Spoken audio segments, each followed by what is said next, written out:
الرحمن الرحیم۔ صحیح بخاری حدیث نمبر 661۔ انس بن مالک رضی اللہ تعالیٰ عنہ سے دریافت کیا گیا کہ کیا رسول اللہ صلی اللہ علیہ وسلم نے کوئی انگوٹھی پہنی ہے؟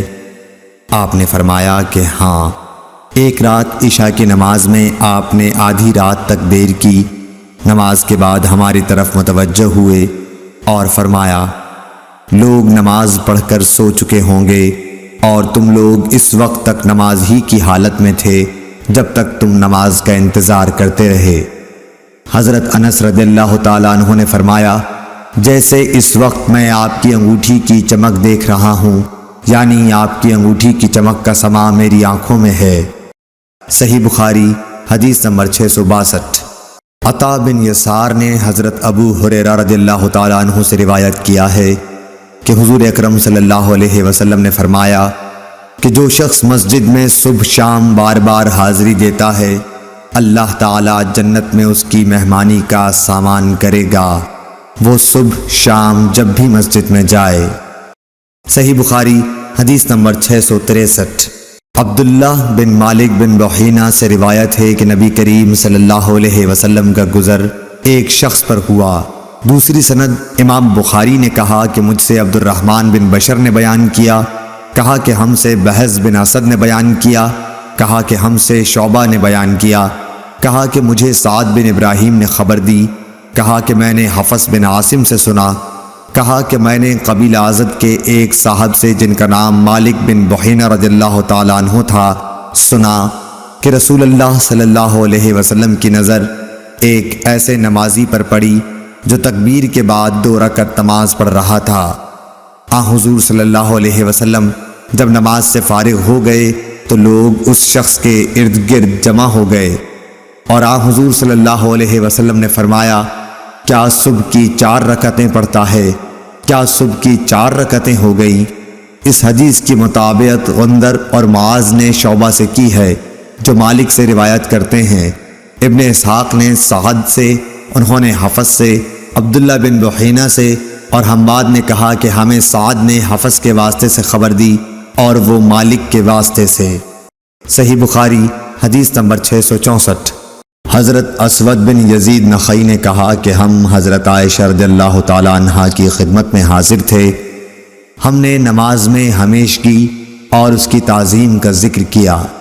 حضرت عائشہ رضی اللہ تعالیٰ عنہا نے فرمایا کہ نبی کریم صلی اللہ علیہ وسلم کے مرض الموت میں جب نماز کا وقت آیا اور اذان دی گئی تو فرمایا کہ ابو بکر سے کہو کہ لوگوں کو نماز پڑھائیں۔ اس وقت آپ سے کہا گیا کہ ابو بکر بڑے نرم دل ہیں، اگر وہ آپ کی جگہ کھڑے ہوں گے تو نماز پڑھانا ان کے لیے مشکل ہو جائے گا۔ آپ نے پھر وہی حکم فرمایا اور آپ کے سامنے پھر وہی بات دہرا دی گئی۔ تیسری مرتبہ آپ نے فرمایا کہ تم تو بالکل یوسف کے ساتھ والی عورتوں کی طرح ہو کہ دل میں کچھ ہے اور ظاہر کچھ اور کر رہی ہو، ابو بکر سے کہو کہ وہ نماز پڑھائیں۔ آخر ابو بکر رضی اللہ تعالیٰ عنہ نماز پڑھانے کے لیے تشریف لائے۔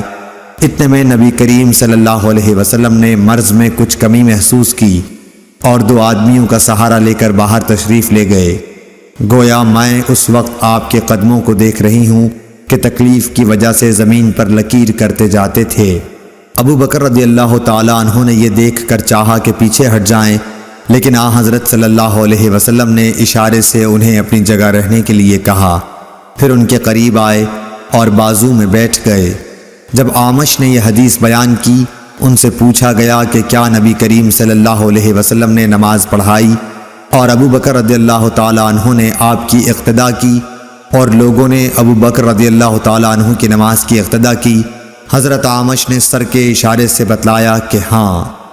ابو داؤد طیالسی نے اس حدیث کا ایک ٹکڑا شعبہ سے روایت کیا ہے اور شعبہ نے اعمش سے اور ابو معاویہ نے اس روایت میں یہ زیادہ کیا کہ حضرت صلی اللہ علیہ وسلم حضرت ابو بکر کے بائیں طرف بیٹھے، پس ابو بکر رضی اللہ تعالیٰ عنہ کھڑے ہو کر نماز پڑھ رہے تھے۔ صحیح بخاری حدیث نمبر 665۔ عبید اللہ بن عبداللہ بن عتبہ بن مسعود نے خبر دی کہ حضرت عائشہ رضی اللہ تعالیٰ عنہا نے فرمایا کہ جب نبی کریم صلی اللہ علیہ وسلم بیمار ہو گئے اور تکلیف زیادہ بڑھ گئی تو آپ نے اپنی بیویوں سے اس کی اجازت لی کہ بیماری کے دن میرے گھر میں گزاریں۔ انہوں نے اس کی آپ کو اجازت دے دی۔ پھر آپ باہر تشریف لے گئے۔ آپ کے قدم زمین پر لکیر کر رہے تھے۔